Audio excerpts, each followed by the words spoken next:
చాలా బాధాకరం. ఇప్పటికి కూడా జీర్ణించుకోలేకపోతున్నాను.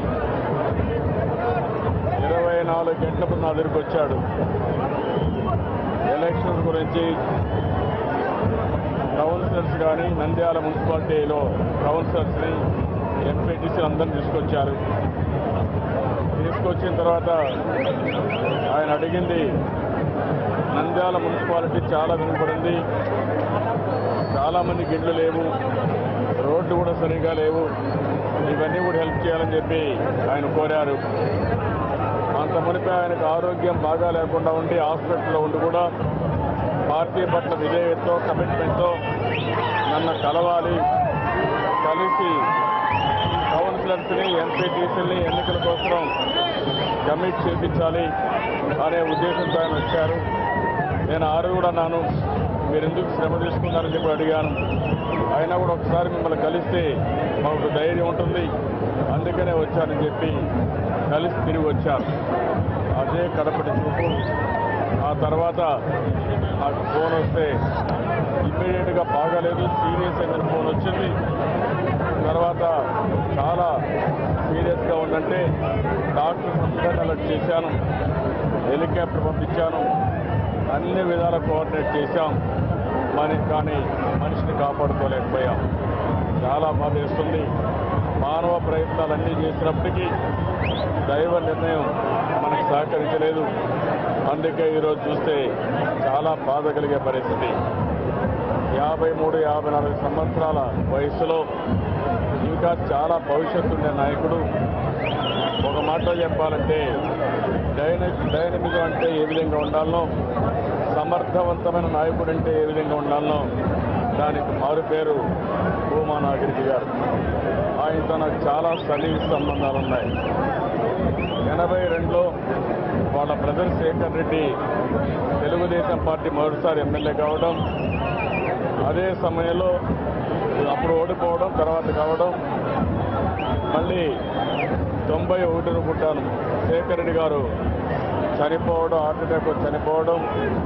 చనిపోయిన తర్వాత బై ఎలక్షన్లో 4 రోజులు నేను ఇక్కడే ఉండి అన్ని విధాల ప్రచారం చేసి నాగిరెడ్డి గారిని కల్పించుకున్నాం. అంత మునుపు ఆయన చూస్తే చదువుకుంటా ఉండి అక్కడ వాళ్ళ తండ్రి వచ్చిన తర్వాత ఆయన నేరుగా ఇక్కడ రావడం, రుద్రవరంలో PACS అధ్యక్షులుగా ఉండడం, సింగిల్ విండో అధ్యక్షులుగా ఉండడం, ఆ తర్వాత మండల ప్రజా పరిషత్ అధ్యక్షులు అవ్వడం, ఆ తర్వాత ఎమ్మెల్యే కావడం. ఏ పని చెప్పినా ఆ పని చాలా సమర్థవంతంగా నెరవేర్చేవారు.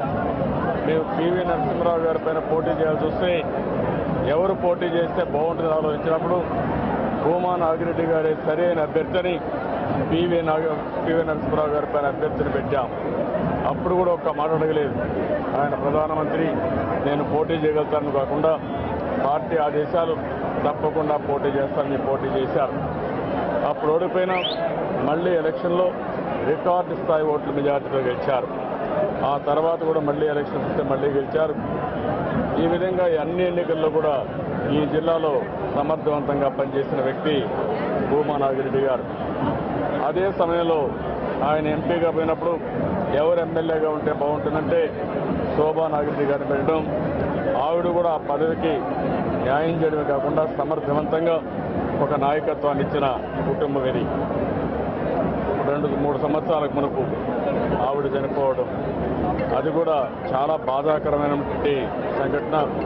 ఒక రోడ్డు యాక్సిడెంట్లో ఆవిడ చనిపోవడం, ఎన్నికల ముందు ఆవిడ చనిపోవడం, ఇప్పుడు స్థానిక సంస్థల ఎమ్మెల్సీ ఎన్నికల్లో భూమా నాగిరెడ్డి గారు చనిపోవడం చాలా బాధేస్తుంది.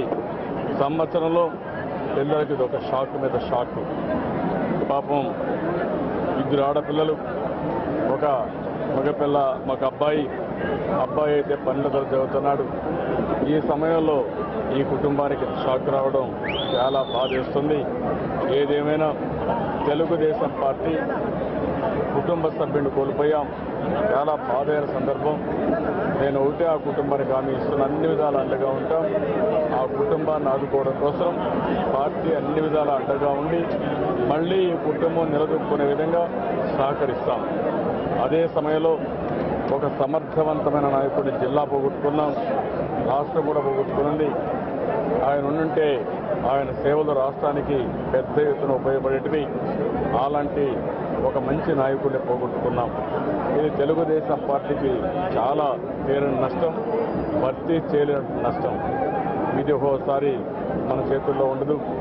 విధిని మనం ఎవరు కూడా వ్యతిరేకించే పరిస్థితిలో ఉండడం. ఏదేమైనా ఈ ప్రాంత అభివృద్ధి కోసం అనునిత్యం పరితపించిన వ్యక్తి భూమా నాగిరెడ్డి గారు. ఈరోజు నంద్యాల మున్సిపాలిటీ గురించి లాస్ట్ డే ఆయన నన్ను కోరింది, పదవులు కోరలేదు, ఇంకోటి కోరలేదు, కానీ ఆయన కోరింది ఆళ్లగడ్డ నంద్యాల అభివృద్ధి చేయండి. నంద్యాల అయితే మరీ బ్యాక్వర్డ్గా ఉంది, అన్ని విధాల అభివృద్ధి చేయమని చెప్పి కోరిన వ్యక్తి భూమా నాగిరెడ్డి గారు. ఆయన ఆశయాలకు అనుగుణంగా ఆయన ఏదైతే ఆశించారో దానికి అనుగుణంగా అన్ని విధాల నంద్యాలను అభివృద్ధి చేస్తాం. అదేవిధంగా ఇక్కడ కూడా ఏం చేయాలో అన్ని కార్యక్రమాలు చేస్తామని తెలియజేసుకుంటూ ఆయన ఆత్మకు శాంతి కలగాలని భగవంతుని మనస్ఫూర్తిగా ప్రార్థిస్తూ ఏ ఆశయాల కోసమైతే ఆయన పనిచేశారో ఆ ఆశయాలను కొనసాగించడానికి అఖిల్ ప్రియ కూడా ఉంది. ఆ అమ్మాయి కూడా ఎమ్మెల్యేగా ఉంది. ఆవిడ కొనసాగించాల్సిన అవసరం ఉంది. ఆవిడకి అన్ని విధాల పార్టీ అన్ని విధాలు అండగా ఉంటాం. అదే సమయంలో ఆయన ఆత్మకు శాంతి కలగడమే కాకుండా కుటుంబ సభ్యులకు నా ప్రగాఢ సానుభూతి తెలియజేస్తూ ధైర్యాన్ని ఇస్తూ భగవంతుడు ప్రార్థిస్తూ వారికి అన్ని విధాల న్యాయం జరిగే విధంగా వారికి అండగా ఉండేట్టుగా ఆశిస్తామని భగవంతుడు ప్రార్థిస్తూ సెలవు తీసుకుంటున్నాను. ఏదేమైనా ఇది ఒక బాధాకరమైన సంఘటన, ఊహించని సంఘటన. ఓసారి జీవితంలో నేను రాజకీయాలు ఉన్నప్పుడు చాలా చూశాను. ఓసారి మనకు ఊహకు అందనటువంటి సంఘటన జరుగుతూ ఉంటాయి. అలాంటి సంఘటన చాలా బాధాకరం.